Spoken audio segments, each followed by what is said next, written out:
Hey, what's going on, Pats Nation? Welcome to another edition of the Ken's Pats Talk Patriots podcast. I hope y'all doing great today. I am doing great. It is Monday, June the 9th. This month of June is going pretty quick, man. We got Patriots mandatory mini camps are underway. A lot of other teams mini camps are underway. Aaron Rodgers signed with the Steelers over the weekend. So the news is starting to recycle in. Nick Chubb just got signed by the Houston Texans. So a lot of these free agents are starting to get signed, man. Still a couple of guys that are out there, man. Real quick before we get started, hit that like button. Please give me that thumbs. They don't take but a second to do. Hit the like button. Make sure you are sharing the content. Please make sure you share the content. And also leave a comment, man. I would love to see how I'm doing and how my guests are doing and how whoever else is on the show is doing, man. I love some advice and some input for y'all, man. So I appreciate it. Number one, hit that like button, man. I really appreciate it. So Patriots mandatory mini camp is underway. It was a good day today for the offense, as I've been told or whatnot, as I've seen on Twitter. I'm sure you guys have seen fireworks, I guess you could say. A lot of fireworks today. Drake May, no, it wasn't Drake May, it was Josh Dawes or whatnot. Cal Williams, on the rookie third round pick 69, had a big play. I think it was a 40-yard bomb from Josh Dawes. He scored on a touchdown. Trevion Henderson got into the end zone today from a pass from Drake May. They said, I think Lynn Larson, the undrafted running back, he scored today. Kendrick Bourne had a touchdown. So overall, the offense had a day today. Now let's see what tomorrow brings. And then maybe the defense comes out tomorrow and plays a little better and gives the offense fits, and maybe the offense takes a step back tomorrow. But what you're starting to see is Drake May is starting to really get control of his offense. He's really buying into the system. He's really getting comfortable. I know a lot of people panicked a couple weeks ago during the first open OTA practice. Drake May had about 3-4 interceptions. Everybody was in panic. The media where everything was just in a complete shock. But since then, Drake May has stacked practices. Now, keep in mind, this is shirts and t-shirts. I mean, yeah, shorts and t-shirts. No pads, not even shells right now, just shorts and t-shirts. So there's not really a lot of contact going on right now. That's why it's tough to kind of gauge how the offensive line is doing, because these guys, they can't even touch right now. They can't really get physical as you would like them to get.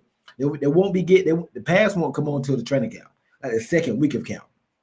So right now it's shorts and t-shirts. Not a lot to learn from these practices until the pads come on next month when training camp starts. But so far so good, man. I think I seen Mike Reese said that Will Campbell pretty much held his own. Once again, it's tough to glean a lot tough to learn a lot from these practices because you're not really getting physical, not really touching nobody. So offensive lineman, defensive lineman, and May and April, when them little organized team activities and practices, it's not for them. They're not gonna get physical with each other. You're not gonna really get no impact from the offensive lineman or defensive lineman till training camp when the pads come on. That's why we haven't heard some of the rookies' names like Josh Farmer, Braden Swenson. We haven't really heard a lot from Clavion Chason, the veteran, because it's like this. They get to the quarterback, but then they stop. They can't really touch him. So they might really as a sack, but who knows if Drake May or whoever's the quarterback will escape that. It's tough, but when the pads come on, still can't hit the quarterback, but you can get a little more physical. The trenches will matter a lot more. The trenches will matter a lot more. So far so good. I like the fact that May is stacking practices, stacking them, stacking them, stacking them. That's good. I love the fact that's what he's doing. It's a lot of positive reports. Since that bad practice he had a couple weeks ago, since that practice, he's kind of been coming on, been coming to his own the last couple weeks. I don't know what it is. Stephon Diggs was at the mandatory minicamp practice as we all expected. It is mandatory. You are expected to be there. So I'm assuming everybody was there. I already heard no absences. So Stephon Diggs was good, and they were doing the wide receiver workouts and the wide receiver drills before practice started. And just watching on YouTube, watching on the stream that I was on, Stephon Diggs looks good. He looks really good. The way he moves, you can still tell that he's not 100%, but he ain't far from it. He's close. He's close to being 100%. You can still see him carrying that leg a little bit. You know, if you watch and you know injuries real, and wide receiver, just players in general, you can tell which one he really got. I want to say it's the right leg, but he's not 100% healthy yet. But the way he's moving, the way he's cutting, he's damn near close. He's probably about 80-85%. Then you know we got like a month. You got a whole nother month and a few weeks. You got about 5-6 more weeks until training camp starts. I think Stephon Diggs, he might start training camp on PUP, but I think we're going to get him in for a preseason game or two. And I think, without a shadow of a doubt, he'll be ready week one come Vegas. Stephon Diggs will be ready week one. I'm not even worried about that. Boston Gamer, what's going on with you, bro? What's going on with you? What are your thoughts and your opinions on mini camp today? I know you've seen a lot of the notes and the stories today. What are your thoughts today? But Stephon Diggs will be ready week one. There's no doubt. He will be ready week one. He'll be ready. Down South Philly show. What's going on with you, bro? Diggs was always one of my favorite route runners when healthy. Yes, sir. Yes, sir. I don't really think Diggs really gets a lot of Diggs is, I think he's a top 10 wide receiver. I don't know if he still is, but for the past few years, he's been a top 10 wide receiver, especially when he was in Buffalo and when he was with the Vikings. That's why he wanted to lead the Vikings, because he was playing opposite Adam Thielen. He got more of an opportunity when he went to Buffalo. The Vikings, he did a podcast on this. He said the Vikings sent him to Buffalo because they thought Buffalo would destroy him. But Diggs brought the best out of Josh Allen. Josh Allen wasn't looking the way he's been looking the last few years until Diggs got there. Now, last year he did play good. He didn't have Diggs, but when they got Diggs, that's when Josh Allen's stats and his start to soar. Go back and look at the stats in the years, not even just the stat, look at the games. Before Josh Allen had Stephon Diggs, wasn't really good. He was not really good. I haven't seen anything on it yet. Been a busy day. What are your main takeaways? Drake made the offense look pretty good. Boston. Cal Williams continues to stack press. He's making plays. Travion Henderson, he looks very explosive. You can't really learn a lot from these practices because they're not really tackling. So the running backs, the defensive linemen, the offensive linemen, and probably the tight ends too in terms of blocking, you're not really learning a lot from these practices, man, because they're not really getting physical with each other until training camp. When in late July, that's when we'll be able to tell about the running game, how the running game looking, how's the protection looking, how's the pass rush looking. You won't be able to learn that until late July or whatnot when the pass come on in training camp. But I think the offense looks good so far. They're starting to stack days. I heard Will Campbell's been looking good, been holding his own. Once again, can't really tell because he can't really get physical, but he's been at left tackle. He hasn't really given up much. I guess you could say that. But Drake May's been looking good. They said Travion Henderson looks good. He looks explosive. Kyle Williams, Pop Douglas had a day today. He had a couple touchdowns. I think Carlton Davis, the former Bucks and Detroit Lions corner, he was back at practice today. Past couple sessions he's been there. So they May threw a touchdown against Gonzo. I think he threw one against Carlton Davis, if I'm not mistaken. Ethan Chisholm had a couple catches. This kid, Ethan Chisholm, he's coming on. He is coming on, man. He's coming on. I'm excited, man. Pop Douglas had let me see. Pop had a press conference after he spoke with the media. After I'm gonna play a little bit of that. Let me find that. Pop, a lot's been made about Josh McDaniels' offense and all the quick snap adjustments you have to make. How's that been for you in your first time? Yeah. It's been good, man. Once you're in that book and it becomes like, second nature. As long as you get in that book and you go out there and do it, man, it becomes like it's It's amazing. That offense, I love this offense. I can't lie. Why do you love it so much? What do you love about it as a wide receiver? I done seen, a lot of slots, go crazy in this offense. And as I practice, I see how it opens up. And I feel like it's all going to come together. That was Pop Douglas today on the offense. This new Patriots offense. No one want to say new to some of the receivers, but Josh McDaniels has had his offense. He's added some things. He's taken some things away. The slot wide receiver in a Josh McDaniels offense, for the most part, is going to be your leading receiver. He's going to be your number one. Well, I ain't going to say Pop will be the one, but he's going to be a pivotal option on the offense. Wes Welker, Danny Amendola, Julian Edelman. What those guys got in common? Slot receivers. And they put up big-time numbers every year. They was a part of the Josh McDaniels offense. Wes Welker started off. Then it was Julian Edelman. Then Amendola. Jacoby Myers. Now Pop has been putting up numbers the past couple of years, and he hasn't even sniffed or been around Josh McDaniels yet. Pop Douglas as a 6th-round pick was putting up numbers where who was the I think Bill O'Brien his rookie year. Then last year, Alex Van Pelt.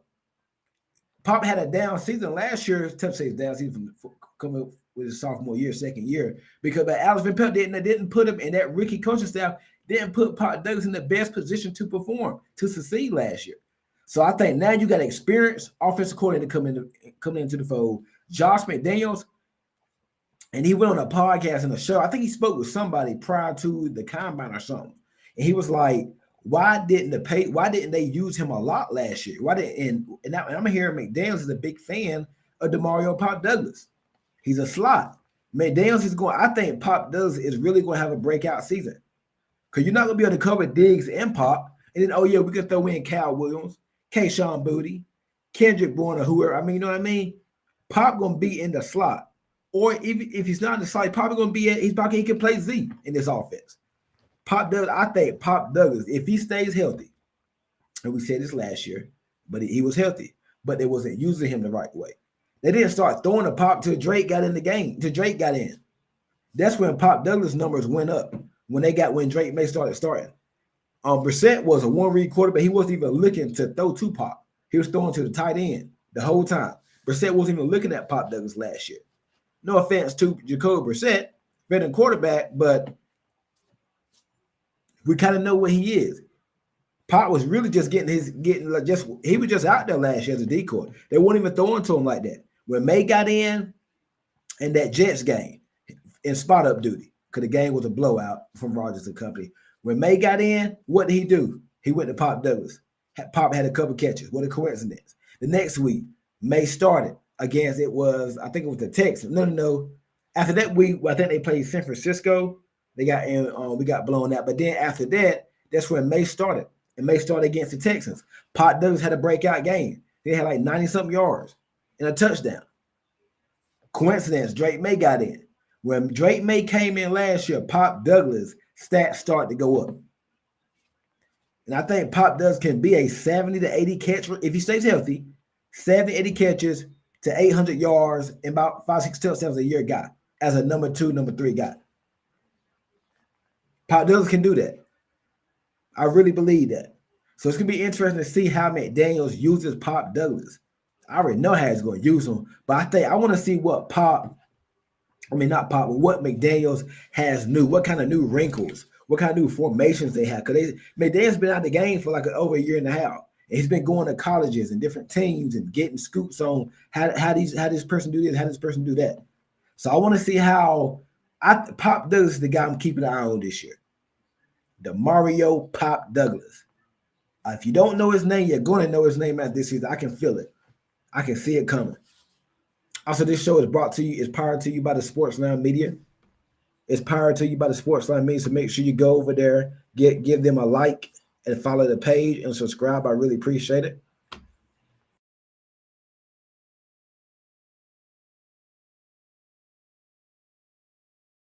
But yeah, man, Pop Douglas, man, he spoke today. He said he's gonna have so much. He said he loved this offense. When you hear a player speak that openly about the offense, that's a good thing. Like he said, I love this offense because he said he's seen what slot receivers in the past have done in the offense. So that's going to elevate Pop's game. Now Pop's coming in with the mindset, okay, listen, boom, boom. If I do this, I'm going to get the rock. I'm going to get the ball because I've seen what Wes Welker did in this offense. I've seen what a Denny Amendola has done in this offense. I've seen what Julian Edelman has done in this offense. I've seen what Jacoby Myers has done in this offense. Jacoby Myers was an undrafted free agent signed to the Patriots years ago. The same year they took N'Keal Harry, 2019, put up big time numbers. 2020, 21. Then they didn't want to pay him. He left. Pop Douglas has seen the greats in front of him produce at a high level in a Josh McDaniels-led offense. The proof is in the pudding. The proof is there. I think Pop is going to have a breakout year. I really believe. I think Pop Douglas is going to have a breakout year. Another player I think is there for a breakout year on the offense. I think Ramondre Stevenson. Ramondre's had. I know he's had a lot going on with the tragic passing of his father and stuff like that. But I think Ramondre Stevenson, he's in for a big season this year. Now he has help on off. He's not going to have to carry the load anymore. Think about it. Last couple of years, Ramondre Stevenson has been this Patriots offense. He's really put this team on his back. And you're hoping for Ramondre Stevenson big time run or something like that every week just to win a game, just to score a touchdown. Ramondre Stevenson was the offense last year and the year before that. Without Mondre, maybe you are picking number 1 overall last year because you don't win that Bengals game last year. You don't win that Cincinnati Bengals game last year in Cincinnati. You don't win that game last year without Mondre Stevenson. There's no way you do. But what we've seen from Mondre as he's been carrying so much of the load is that down the stretch, he kind of slows up a little bit. He gets tired. And I mean, yeah, you've been carrying this team on your back a whole year. Hell, I get tired too. So appreciate all y'all doing. Make sure y'all hit that like button, man. Hit the thumbs up. Hit that. Give me that thumbs up. I appreciate it. Appreciate it. Give me that thumbs up. Stop what you're doing right now. Hit the like button. Don't take but a second. I appreciate it. But Mondre's been carrying the team. So I don't mind Mondre having a couple down years. He's been all you have. What else have you had on the offense? Now you got help. You figured out the offensive line, at least you help. You signed Stephon Diggs. You got your number 1 wide receiver. Pop coming into his 3rd season. You got Kayshon Boutte back. Hunter Henry. You drafted Cal Williams. Then you got Mondre, a nice backup, Antonio Gibson. And the second round pick, you got Travion Henderson out of Ohio State, the Ohio State University. So now he has help. He has better blocking. He has pieces around him. So now you try to crowd the box. The receivers are going to benefit from the defense paying so much attention to Mondre Stevenson, and then vice versa. You try to take away Diggs and Pop and everybody else. If they can beat their guys, Mondre Stevenson going to be going up against light boxes, and he's going to eat. Mondre Stevenson has been. I can no Mondre slander. I know the fumbles are bad. He did fumble a lot the last year, but he's all you really had. You ain't really had much to be excited about besides Mondre Stevenson. Now this offense got some playmakers. Yes, I said it. Mondre Stevenson, Stephon Diggs, if he's even close to what he was in Buffalo. Pop Douglas, now he's going to be a 3rd or 4th option instead of like last year being the top option. Teams were scheming last year to take away DeMar Pop Douglas in the slot. Crazy, right? A 6th-round second-year player, teams were scheming to take away him, doubling Pop Douglas because that was all you really had last year. And Hunter Henry, can't forget about reliable. Now Hunter Henry should get some one-on-ones. Pop can get one-on-one because if Stephon Diggs is anywhere close to what he was in Buffalo and Minnesota, and even when he was last year in Houston, if this injury don't really hamper him long-term and for this season, if he's not really lagging a little bit, oh, man, you got something. Because Diggs, I'm telling you, Diggs is going to bring it. You see the workout videos. Oh, yeah, DeMar Pop Douglas and Mac Hollins was at Stephon Diggs' camp in Maryland over the weekend. So the camaraderie, the chemistry, and it's starting to come together. I feel good about this team this year. I feel good about it. Like, I feel like this year can be a different year. It just feels different. I think you have more. I think they nailed the draft. And you look at it right now for mini camp, the rookies have been standing out all season through the OTA process, through mini camp. Rookies are continuing to stand out. That's a good thing. That's a good thing.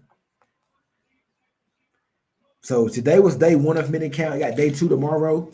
And then the players are going to be gone for like 5-6 weeks, for about a month. So they come back for training camp. I think training camp is going to be around, I think I seen Reese put on his column, it's going to be like the 24th, 25th, so the end of July. So they'll be gone for like a month. After tomorrow's practice, I think they're going to practice again on, no, they say they're going to be there. I think I seen the report they're going to be there, but not going to practice. After tomorrow's practice, that's the last time you will see these players until late next month when training camp, when everybody report. Then it's go time. So I think some of the players, like, they trying to stay local, whatnot. Then some of them going back to business or whatnot. But they go away from a month, then come back. Then it's training camp. It's preseason. Then the regular season. So I think we're in store for a big year. I think we are. Efton Chisholm, like what he's been doing. I think May said that he's caught like 50 passes in practice. And May wasn't even asked about it. He just mentioned Efton Chisholm. The way he moves, man, like, he's going to play a pivotal role in this team this year. He's going to have a spot on the roster. They got to get that left guard situation. The left guard, they got to get that. They got to get that situated ASAP. Got to get your left guard, see who's going to be the guy. You don't want to go into preseason playing, musical chairs with the left guard situation. They have to get, I don't know, I think it's probably going to start at be Cole Strange, and they'll go from there and see how he does. But they got to get the left guard situation figured out. I think they'll do that soon. But so far, so good, man. Health-wise, they're pretty good. Like, so far, so good. It ain't really too much you can ask. Like, Cal Williams, your rookies are making plays, which they should be, in shorts and T-shirts. Like, the next step for these rookies is when the pads come on, when it gets a little bit physical. So, Cal Williams, you've been doing good in the offseason program and mini camp. Let's see how you do when a cornerback can get his hands on you. He can grab you. He can knock you off that route, jam you, whatnot. Let's see how you can do then. Efton Chisholm, you've been lighting it up, shorts and T-shirts, getting open, catching 50 passes, having all these targets. Let's see how you can do when these corners can get really handsy with you then. When Gonzo can put hands on you. Carson Davis can put hands on you. Marcus Jones can put hands on you. Let's see how they do then. That's when we're going to know what these players are really about. And that's what I really can't wait. That's what I can't wait to see.